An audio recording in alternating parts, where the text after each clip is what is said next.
Vencendo os gigantes por visão e fé. Nós vamos ler um texto em que Deus mandou Moisés enviar homens para espiarem a terra prometida. Em Números capítulo 13, versículos 1 a 2 diz: Disse o Senhor a Moisés: Envia homens que espiem a terra de Canaã, que eu hei de dar aos filhos de Israel.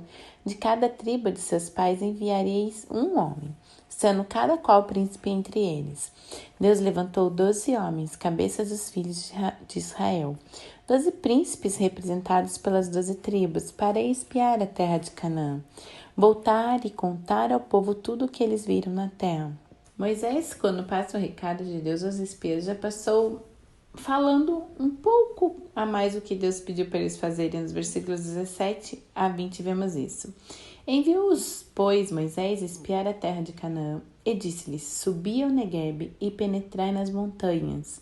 Vede a terra que tal é, e o povo que nela habita, se é forte ou fraco, se poucos ou muitos. E qual é a terra em que habita, se boa ou má? E que tais são as cidades em que habita, se em arraiais, se em fortalezas? Também qual é a terra, se fértil ou estéril, se nela há matas ou não? Tende ânimo e trazei do fruto da terra. Eram aqueles dias os dias das primícias das uvas. Deus ordenou a Moisés enviar homens para espiar a terra e não para saber se o povo era forte ou fraco, se eram muitos ou poucos. Para Deus isso pouco importava, pois para ele nada é impossível. O intuito de Deus era mostrar ao povo a sua promessa, como a terra verdadeiramente manava leite e mel, que era uma terra produtiva e fértil. Deus queria que o seu povo visse o quão maravilhosa era a promessa que ele fizera ao seu povo, o motivo pelo qual ele tinha os liberto do Egito, de tirá-los da escravidão para a terra prometida. Os espias permaneceram na terra 40 dias, observando tudo, e a cabo desses dias voltaram para dar as notícias ao seu povo do que viram na terra. No versículo 27, lemos: Relataram a Moisés e disseram: Fomos à terra que nos enviaste, verdadeiramente mana leite e mel, este é o fruto dela. Mostraram frutos da terra, inclusive um cacho de uva enorme que tiveram que carregar em 2 homens. E os 10 espias, antes de contar das bênçãos que viram da terra, aterrorizaram o povo, falando que os habitantes daquelas terras eram um povo forte e poderoso, as cidades eram fortes e fortificadas. O povo, porém, que habita nessa terra é poderoso, e as cidades muito grandes e fortificadas. Também vimos ali os filhos de Anak. Então Caleb, vendo que o povo começou a reclamar a Moisés, porque aqueles 10 espias tinham causado no povo medo, desanimando o povo, em Números capítulo 3, versículo 30, ele diz: Então Caleb fez calar o povo perante Moisés e diz: Eia, subamos e possuamos a terra, porque certamente prevaleceremos contra ela. O que Caleb estava falando para o povo era: vamos subir e conquistar a terra, nós vamos vencer qualquer inimigo com Deus. Vamos atacar agora e conquistar a terra deles. Nós somos fortes e vamos conseguir isso. Deus está do nosso lado. É como se ele estivesse empurrando aquele povo a conquistar a terra com a visão e não com vista.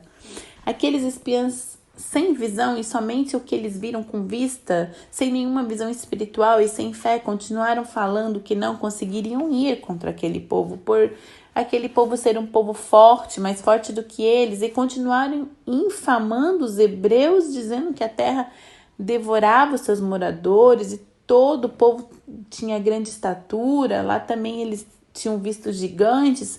Lemos em Número 13:33 isso.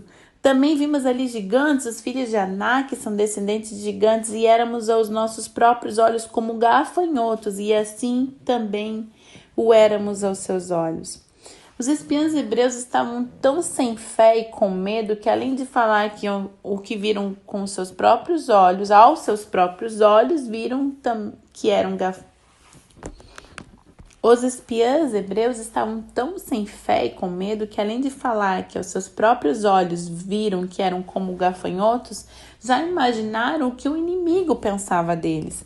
A Bíblia é muito clara ao dizer: aos próprios olhos éramos como gafanhotos. A visão que os espiãs estavam contando ao povo é o que eles pensavam ser, e não como Deus pensava deles, e nem como o inimigo pensava deles e os via. Vamos meditar um pouco em uma outra história que fala de gigante. Quando Davi foi enfrentar Golias, todo o povo vendo Golias como gigante.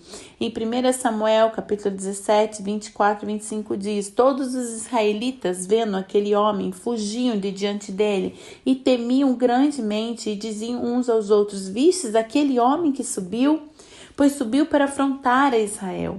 A quem o matar, o rei o cumulará de grandes riquezas e lhe dará por mulher a filha, e a casa de seu pai isentará de impostos em Israel. O povo israelita fugia, pois estava com medo do gigante Golias, da mesma forma que aqueles espiãs que foram à terra prometida queriam fazer, não queriam enfrentar os gigantes, não queriam enfrentar o inimigo, porque estavam com medo. Mas um homem, o jovem Davi, teve visão e não vista. Davi falou: quem está ameaçando o Deus de Israel? Lemos em 1 Samuel, capítulo 17, versículo 26. Então falou Davi aos homens que estavam consigo, dizendo: que farão aquele homem que ferira esse filisteu e tirar a afronta de sobre Israel? Quem é, pois, esse incircunciso filisteu para afrontar os exércitos do Deus vivo? Em outras palavras, quem tem a ousadia de ir contra o Deus de Israel, o Todo-Poderoso? Creio que Davi recebeu um dom da fé do Espírito Santo naquele momento, pois ele não olhou o tamanho do gigante que queria enfrentar o seu povo. Ele não viu a sua estatura, se ele era pequeno ou não diante do gigante, mas ele viu como era pequeno o gigante que queria enfrentar o seu Deus. Davi, quando foi enfrentar Golias, ele disse em 1 Samuel, capítulo 17, versículos 45 e no versículo 47. Davi, porém, disse ao filisteu: tu vens contra mim com espada e com lança e com escudo, eu, porém, vou contra ti em nome do Senhor dos exércitos, o Deus dos exércitos de Israel, a quem tens afrontado. Saberá toda essa multidão que o Senhor salva, não com espada nem com lança, porque do Senhor é a guerra, e ele vos entregará nas nossas mãos. Nós vemos nessa história, tanto de Davi como dos espiãs, homens diferentes que não olharam por vista, mas viram com visão. Pois na história dos espiãs, 2 homens se levantaram com o mesmo pensamento de Davi. Caleb e Josué falaram o verdadeiro propósito que Deus queria mostrar ao povo, o quanto era maravilhosa aquela terra prometida, que Deus os entregaria, pois Deus prometeu e ele iria cumprir. E com fé eles não olharam as circunstâncias nem o tamanho do inimigo, eles simplesmente creram e deram uma palavra de ânimo ao povo. E o povo começou, mesmo assim, pela tristeza e desespero que os outros espias tinham colocado diante deles, a chorar desesperadamente. Mas Caleb e Josué rasgaram suas vestes e falaram a toda a congregação dos filhos de Israel, dizendo: a terra pelo meio da qual passamos a espiar é terra muitíssimo boa. Se o Senhor se agradar de nós, então nos fará entrar nessa terra e nos-la dará, terra que mana leite e mel. Tão somente não sejais rebeldes contra o Senhor e não temais o povo dessa terra, porquanto como pão os podemos devorar. Retirou-se deles o seu amparo. O Senhor é conosco, não os temais. Aprendemos com esse texto qual foco, que visão nós temos visto de tudo o que acontece ao nosso redor. Só conseguimos ver as dificuldades, os problemas, como aqueles 10 espiãs, ou temos fé e cremos no Deus de Caleb e Josué, que não olharam as circunstâncias adversas, mas olharam a promessa. Os seus olhos estavam voltados para o que Deus reservou e preparou para eles e que era muito bom. E com fé e ajuda de Deus, eles venceriam o inimigo e teriam a vitória, confiando na palavra de que Deus os prometeu. Então tire o seu foco das coisas ruins e foque na promessa, naquilo que te traz esperança. Confia no Senhor, Ele fará, de alguma forma Ele te dará a vitória, pois foi Ele quem prometeu. Você não precisa visualizar como será que Ele fará, entender como Ele agirá. Não limite o poder de Deus. Para os seus olhos pode ser muito difícil, pode parecer impossível. como era para os judeus, um povo despreparado e aos olhos humanos mais fraco do que o povo inimigo que habitava na terra prometida. Mas se Deus os prometeu, eles tinham que ver com os olhos da fé, por visão, que Deus iria dar um jeito de dar a vitória a eles, pois eles viram tantos milagres sobrenaturais que Deus já tinha feito em seu meio, desde que saíram da escravidão do Egito, porque ainda duvidar da força do Deus deles. Não perca a promessa. Todos que saíram da escravidão da terra do Egito, que estavam no deserto, não entraram na terra prometida por murmuração e falta de fé em Deus. Mesmo com tantos prodígios, milagres e sinais que Deus nos tinha dado, salvo por Caleb e Josué, que acreditaram em Deus. Somente esses dois e os descendentes do povo abaixo de 20 anos que entraram na terra prometida. Deus pode te prometer algo, mas você deve tomar posse. Tomar posse só depende de você mesmo. Crer e confiar em Deus com fé que vai se cumprir. Irmão, não olhe o tamanho do seu problema. Olhe e visualize o tamanho da promessa. Até para conquistar a terra prometida, os judeus tiveram que lutar. E com a ajuda de Deus, aqueles que entraram na terra confiaram em Deus e Ele deu a vitória a eles.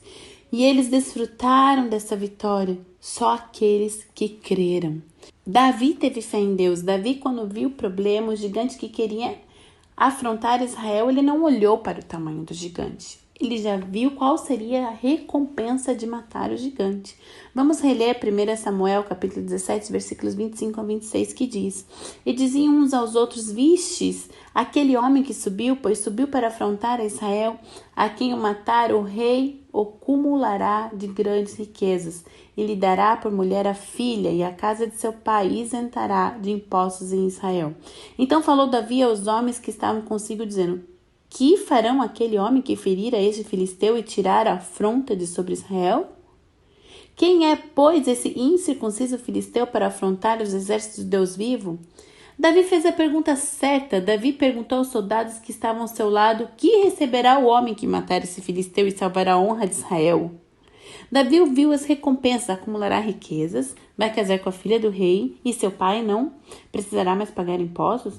Logo ele fez outra pergunta: Quem é esse filisteu incircunciso para desafiar os exércitos do Deus vivo? Davi não olhou para o tamanho do gigante. Davi olhou para as recompensas e para o tamanho do Deus dele. Davi foi confiando na força de Deus e não só na dele. Josué e Caleb também olharam para as recompensas: terra fértil, com bons frutos, terra que mana leite e mel. Eles não olharam para os desafios, os inimigos gigantes, não focaram seus olhos no tamanho do inimigo, e sim o que tinham para conquistar, o que era a recompensa, e olharam para o Deus forte e fiel que os daria recompensa à terra prometida.